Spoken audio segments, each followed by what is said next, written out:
Cette assemblée générale extraordinaire de JCI Lokossa Iroko est couplée avec le lancement officiel du mandat 2020 de ce prestigieux regroupement de jeunes.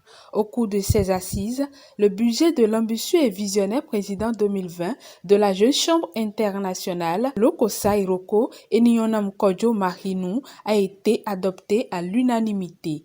Aujourd'hui 19 janvier 2020, on est venu pour l'Assemblée générale extraordinaire et le lancement du mandat de la JCI Lokossa Iroko. C'est un budget prévisionnel et je suis sûr qu'avec les partenaires, l'aide et ce que les partenaires et puis ce que les sponsors vont nous donner, puisqu'on va leur projeter tellement le projet et ils verront le centre d'intérêt dedans, puisqu'ils ne seront pas là et ils seront peut-être capables de faire des choses et qu'ils sont en train de voir la population en train de souffrir et de mourir. Je suis sûr et certain qu'ils vont nous aider.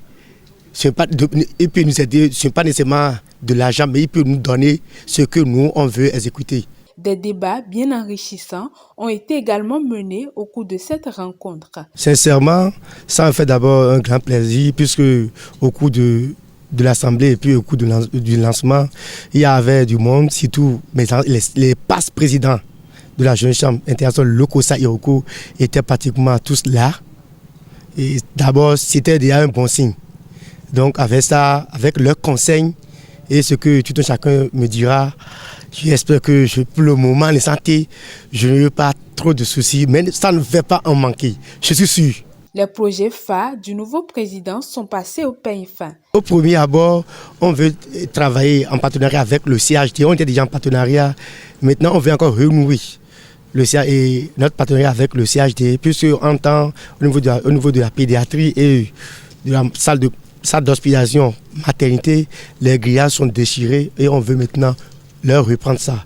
Après ça, on va aussi donner des tabourets à chaque salle d'hospitalisation. Chaque lit d'hospitalisation aura de tabourets pour que les vitaux ou bien les cadres malades ne vont plus s'asseoir sur les lits des malades. On va aussi poser des poubelles, on va aussi sensibiliser nos enfants et les enseignants pour qu'ils puissent pratiquer le système de lavage des mains. À part ça, il y a aussi un projet de la région, la petite enfance, qui se réalisera à l'ALO, sur le truc de la nutrition, la malnutrition. Dans une ambiance de gaieté, les membres et leurs invités se sont séparés dans l'espoir d'une JCI Lokossa Iroko forte pour renforcer l'impact en 2020.